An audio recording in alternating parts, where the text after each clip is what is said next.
Que el más distante, planteamos una hipótesis, ¿sí? Que el más distante de los antecedentes al derecho internacional público es el derecho natural, ius naturales, ¿cierto? Y dijimos de eso que ¿por qué? La teoría de Santo Tomás de Aquino. Sí, Aristóteles, Santo Tomás de Aquino, y dijimos que por qué se plantea esa hipótesis que el derecho natural es el más distante antecedente del derecho internacional público. Entonces lo relacionamos con el Imperio Romano, ¿sí recuerdan? Y dijimos que es que en el Imperio Romano concurrían, según la doctrina, dos tipos de derecho. Uno que era el ius civile, que hoy podríamos asimilarlo a un derecho interno, y otro que era el ius gentium, que ese era para los que estaban dentro del imperio pero que no tenían la condición de ciudadanos romanos, y que podríamos verlo como un antecedente del derecho internacional público. Pero además dijimos que ese ius gentium tenía también a su vez un antecedente en el ius naturale, ¿sí recuerdan?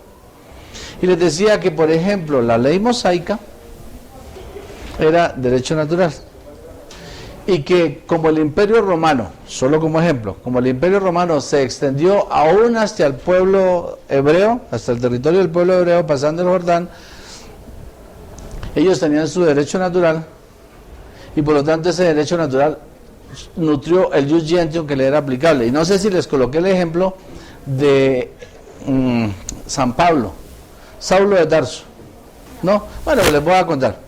Saulo de Tarso, ustedes saben quién era, ¿cierto? ¿Quién era? Un señor que había sido de los hombres mejor formados en la ley judía. Era alumno así, muy allegado, así como Alfredo es conmigo, alumno muy allegado de el profesor o el maestro Gamaliel, era de los duros, ¿sí? Y entonces él era perseguidor, era defensor de la ley judía, ¿sí? De la ley mosaica, que es derecho natural. Entonces, él finalmente, en ese proceso de persecución de la iglesia, desde el pensamiento de Gamaliel, él empieza a acercarse al cristianismo y resulta siendo cristiano. Abandona el judaísmo y se convierte al cristianismo. ¿Y qué creen que le pasó? Pues que fue objeto también de la persecución que él estaba incentivando. Bien, y en esa persecución quisieron juzgarlo, ¿sí? Lo iban a juzgar por el derecho natural, ley mosaica, que sería ius gentium. ¿Sí me hago entender? Y entonces ese señor tenía un as bajo la manga. ¿Que era cuál? ¿Qué creen? Que era ciudadano romano. Entonces, ¿qué es lo que hace San Pablo? Que vino a ser el gran San Pablo, apóstol de los gentiles. ¿Qué es lo que hace? Él apela a su condición de ciudadano romano. ¿Y qué creen que pasó? Que su suerte cambió, porque no pudo ser juzgado por el ius gentium, sino por el ius civile. Y ese señor, si hubiera sido juzgado por la ley mosaica, seguramente lo habían colgado. Pero como fue por la ley romana, por ser ciudadano romano, ius civile, entonces el señor murió en Roma de viejo. No lo mataron, ¿sí? Él murió tal vez bajo alguna condición de restricción de la libertad, pues se dedicaba a hacer carpas y demás. Mire la gran diferencia. Mire el ejemplo de Jesucristo. Lo van a juzgar. Está el Imperio Romano, la ley romana y la ley judía.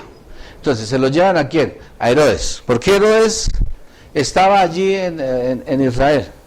Porque el Imperio Romano se había extendido hasta allá, estaban controlando. Entonces, dice, ¿lo vamos a juzgar por la ley judía, la ley mosaica o la ley romana? Jesucristo no era No era romano. ¿Qué es lo que hace Poncio Pilatos? Dice, yo me lavo las manos, yo no encuentro en este ningún pecado, porque esa era la ley, no le era aplicable la ley romana, no era el Dios, no encuentro ningún pecado, yo lo dejo en libertad, se lo entrego y ustedes miren qué hacen con él. ¿Y qué le pasó? Finalmente lo mataron, ¿no? La muerte de crucifixión. Entonces, mire usted que si usted va a analizar los antecedentes del derecho internacional público, claro que tiene que pasar por el jus gentium, pero claro que no puede ignorar el ius ¿qué? Ius naturale, como antecedente del jus gentium. ¿Está claro? Y entonces, ¿qué pasa de aquí del jus gentium al derecho internacional público? ¿Qué fenómeno es el que ocurre que hace que surjan las relaciones internacionales? Que finalmente, les voy a anticipar que el derecho internacional público no es nada más que el instrumento de regulación de las relaciones internacionales. ¿Qué ocurre ahí que surgen las relaciones internacionales? Muchas cosas ocurren. Y yo les traigo como ejemplo de lo que ocurrió en 1914, 1918, 1939, 1945. ¿Qué se dio ahí? Las guerras mundiales. Pero adicionalmente se da un enriquecimiento de la ciencia, el avance de la tecnología. Recuerden la aparición de la máquina, ¿sí? Y empieza a acercarse los sujetos de derecho internacional, a acercarse unos a otros, si bien no físicamente, pero sí a través del avance de la tecnología. Y miren, recuerden ustedes en 1492, por su historia, no porque hubieran estado allá, ¿sí? 1492. ¿Qué ocurre? Zarpa de Palos de Moguer, Cristóbal Colón, en sus tres ¿qué? Carabelas. Va a buscar una ruta hacia las Indias Orientales, ¿cierto? Pero en medio de esa ruta hacia las Indias Orientales se encuentra ¿con quién? Con la isla de Jamaica, ¿sí? Y un nuevo reino. Y por eso dice el reino de Indias, no eran las Indias, era América, por supuesto. ¿Y qué ocurre? ¿Cuánto tiempo pudo haber transcurrido desde el zarpar de Palos de Moguer hasta llegar a la isla de Jamaica?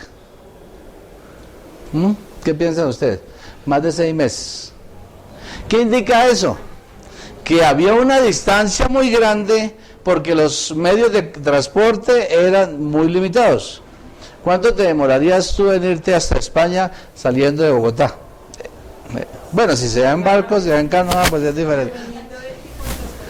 Pero digamos que usted, que es una mujer inteligente y hábil y no quiere quedarse 6 meses remando en la mar, ¿qué medio de transporte utilizaría? El aéreo, avión. ¿Cuánto te demoras en llegar hasta Madrid, hasta Europa?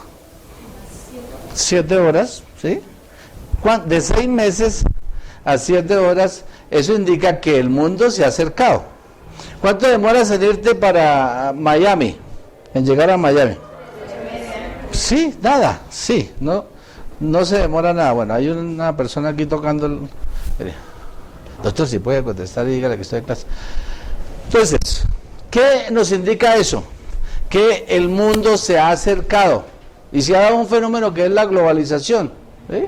El mundo está... Pedro Agustín Díaz Arenas, profesor de la Universidad Nacional, que tiene un texto que se llama Estado y Tercer Mundo, él planteaba, el mundo está integrado. Usted puede llegar hasta el África, puede llegar hasta Asia y no tiene que durar meses, sino unas horas por el transporte. ¿Qué hace eso? Que si los sujetos de derecho internacional se acercan, eso hace que surjan relaciones entre ellos, ¿sí?